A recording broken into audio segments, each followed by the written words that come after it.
Once again, good afternoon from the Pete Maravich Assembly Center here on the campus of LSU. We are on our off day before Michigan faces LSU tomorrow night, 6:30 p.m. Central Time here on the LSU campus, to be televised by ESPN. It's my pleasure now to be joined by three Michigan players. To my immediate left is Emily Kiser. To her left, we have Laila Phelia, and then on the far end, we have Maddie Nolan. Ladies, again, congratulations and welcome back. Before we get going with questions, I wanted to ask Emily and Laila for you first, because Maddie, I'll have a question for you in just a second. Last night after your ball game, after you all left, your coach came in, and one of the things she talked about was in last year's postseason, she said it looked like you could see some of the pressure starting to build in. Not that you weren't having fun, but it seemed like the pressure was maybe building up and you all were feeling the pressure. Wanted to ask you how that approach now has changed this year to being a little more relaxed, and now having game one under your belt. Yeah, I think it's just taking that experience. I think we were in situations last year that we'd never really been in. We had so many expectations, not that we don't this year as well, but, I mean, our group really wanted to win that Big Ten championship last year, and when we kind of fell short of that, we put a lot of pressure to really make that tournament run, and kind of forgot in hindsight that, you know, it's really about having fun, just playing your game, having confidence. So I think we've taken that experience from last year. We've been in this position, and we know what we got to do. Laila? Yes, and then touching on Emily's point, I feel like we faced some pressure in the beginning of the season. So moving forward, we were able to work on it and realize that we don't need to get ourselves sped up like that. Maddie, for you specifically, last night your coach talked about over the last 3 or so weeks, the development of your confidence has been outstanding. You were 4 of 6 from behind the line, if I have that correct, yesterday afternoon. You've hit 17 three-pointers in your last 5 games. That's your biggest streak in terms of 5-game stretch this season. So what is it about the last 3 weeks that has put a change in your confidence? I think it is just knowing, I've been here before, our team's been here before, and every day in practice, whether it's the coaches, whether it's my teammates, they're coming up to me, hyping me up. Leah and I always joke about that I'm a driver, so that's just kind of been a thing recently, but just knowing, this is potentially the last time, so just going out there with all the confidence that I can have, that my team can have, and continuing that. We'll open up to questions from the media. If you are joining us via Zoom, please hit the raise hand toggle on your Zoom call. We will come to you. For those that are here in person, please introduce yourself, what your affiliation, and which player you are addressing your question to. We'll open up with Jim. Jim Kleinpeter from The Advocate, and this is for all 3 players.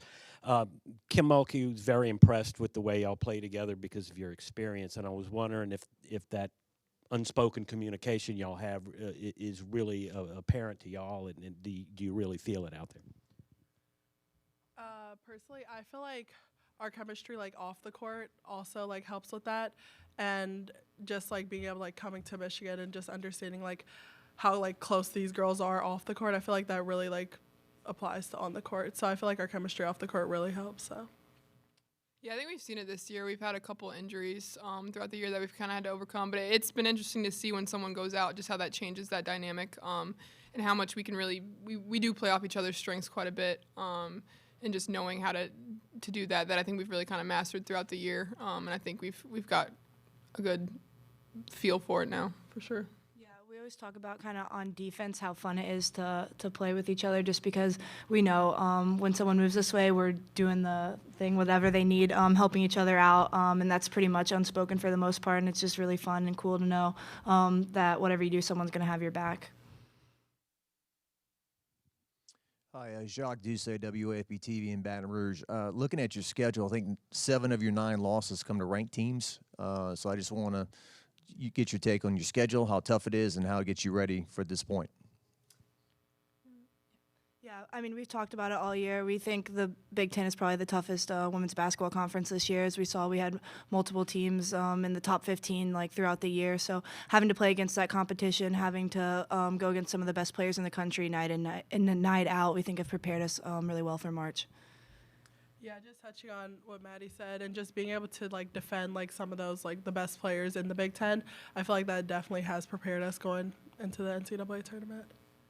Yeah, I think to play that level of competition all year long, I mean, in the moment you kind of feel like you're just beating up on each other all year long, but to have that little bit of break between the Big Ten tournament, conference play, to have that rest, I feel like all those experiences, situations we've been in has really prepared us. Matt Trent, WBRZ TV here in Baton Rouge. This one for Emily and Laila. I think you guys have 7 players at 6'2" or taller. It really imposed your will against UNLV yesterday. Do you think that's going to be a huge advantage for you going against LSU that's more speed and agility based, and how do you see that playing a factor tomorrow? Yeah, I think we always talk about using our length. Coach is always yelling at us to get our arms up. It just makes such a huge difference. But I mean, their speed and athleticism is definitely going to be a challenge for us tomorrow. It's something we kind of face a little bit more maybe in the non-conference play at the beginning of the year. So yeah, using our length is going to be huge just to kind of combat that advantage they have there. Yes, I feel like especially like even on the defensive end going up against their guards, I feel like we're really going to have to use our length and just being able to like box out and rebound, do like those fundamental, the small things in order to come out with a win. Scott Rapollet with the Baton Rouge Advocate. Emily, y'all have had plenty of experience playing really dominant players in your conference, Mackenzie Holmes and Caitlin Clark. I would think Angel Reese probably falls into that category. It's great to have the balanced scoring, but when the other team has a player who can just go off and put them on their back, what challenges that present, and how have y'all been able to learn from that? Yeah, I mean, I think I definitely take defense to heart, and I'm definitely gonna play my best one-on-one defense. But I think it's really a team effort.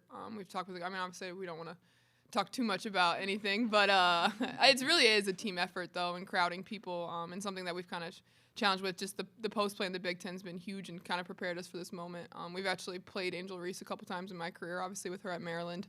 So just taking some of those experiences and moving forward with those. Thank you for bringing that up.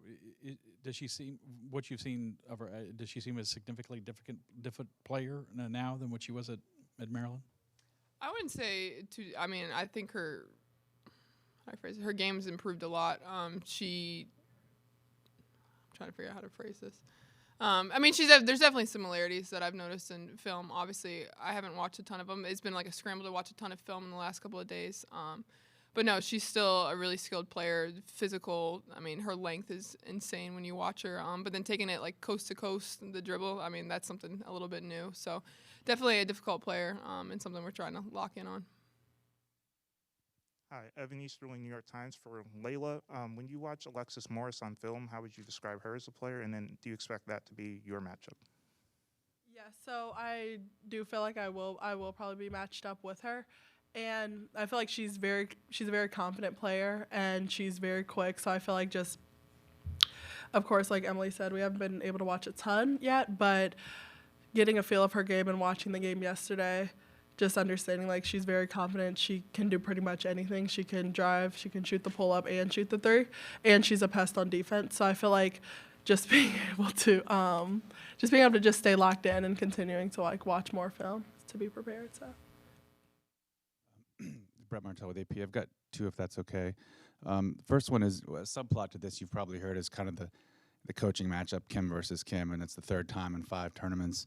And I was wondering if over the years you've been able to get any impressions of how your coach thinks about Kim Mulkey and what your impressions are of Kim Mulkey as well, and just that whole, if any of you have any definite thoughts about those two coaches matching up for the third time. And then the second question would be, I guess some of you probably saw the second game here yesterday and saw the environment, and wondering in what ways is that environment an element to overcome, or in what ways, if any, is that an environment that you really look forward to?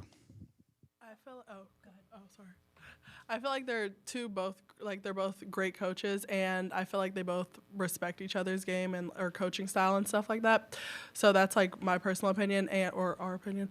And I also think that just being able to play in that environment will be a great opportunity. And I feel like our team understands that we do have to be able to stay locked in and stay together and block out the crowd, because we were able to have that opportunity to play like in Iowa. They have a big crowd like that, so I feel like we're definitely prepared for that. So.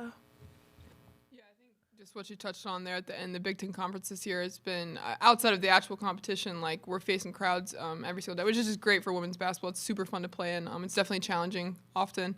IU was a huge one this year, Iowa, Nebraska, like all those places that I think of, have kind of prepared us for this. I think we've definitely gotten so much better as a team, especially even from last year's team, of just kind of blocking out that noise, staying together, really tight huddles throughout the game that I think really help. Yeah, I think going off your first question, just a lot of respect. Two coaches who have been in the game for a while have had a lot of success postseason as well. So for that, and then like Emily and Laila said, we've seen crowds of that size similar all year in the Big Ten Conference. So I think having that experience going into tomorrow will be huge for us. Liza Kushner with the Michigan Daily. This is for all three of you. You know, keeping other teams off the O boards has really been a focus all season for this team and improving on rebounding. You three are all some of the better rebounders on this team. I think LSU had 17 O boards yesterday, so how are you going to hope to really lock in and keep them off the O boards tomorrow?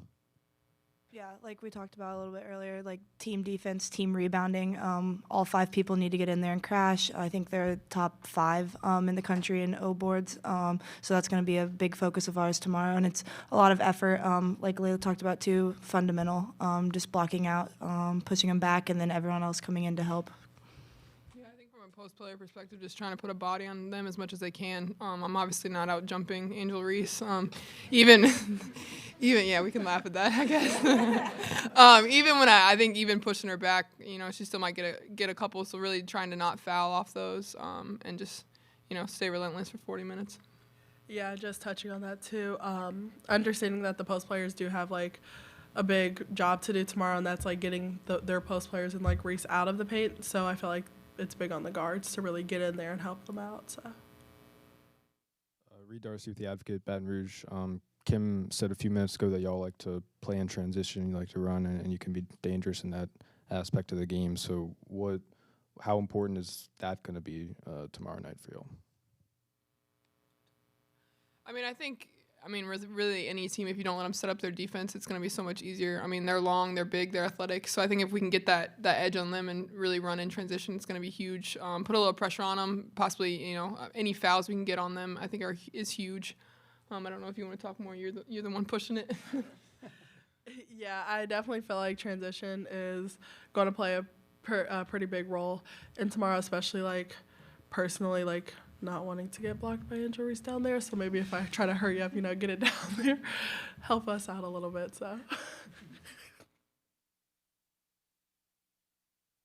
Any more? Go ahead. Corey Diaz with the USA Today Network. For Laila and Maddie, obviously you two guys had the type of performance that you had yesterday, but also throw in Leah and what she was able to bring to what seems to be a stable of guards that you guys have. What is it about, I guess, the three-headed monster in a way that makes you so hard to defend? It kind of seems like all 3 of your games are just a little bit different. I think, like, looking at it, like you said, a 3-headed monster does make it hard for teams to have to guard all 3 people. And you touched on, all of our games are a little bit different. Layla's really good at attacking, hitting that pull-up. Leah can pass like nobody else I've ever seen before, so it's really cool to be able to play with her, especially as a 3-point shooter, because sometimes she's looking the complete opposite direction and will just hit you out of nowhere. So just trying to, I think, contain all 3 is going to be is a difficult task. Yeah, and I feel like we know each other's game pretty well. So being able to like play with like 2 other players that we all like know each other like that, I feel like that's definitely going to be like a problem for them to have to guard. So. Well, I feel like those 3 have like a little like silent communication that's like I try and watch it in practice. I don't know what they're doing sometimes, but they make it work. And I think it's hard to play against. It's all about reps. Players before we let them go. We're good? Ladies, once again, thank you for your time. Congratulations. We look forward to seeing you tomorrow night. A couple of housekeeping notes. Michigan's locker room is open until 2:45, so it looks like you have about 17 minutes left in Michigan's locker room before it closes. We will be back in 8 minutes, and we'll be joined by Michigan's head coach to continue talking about the game tomorrow night against LSU. Until then, we'll be back. Thanks for joining us here in Baton Rouge.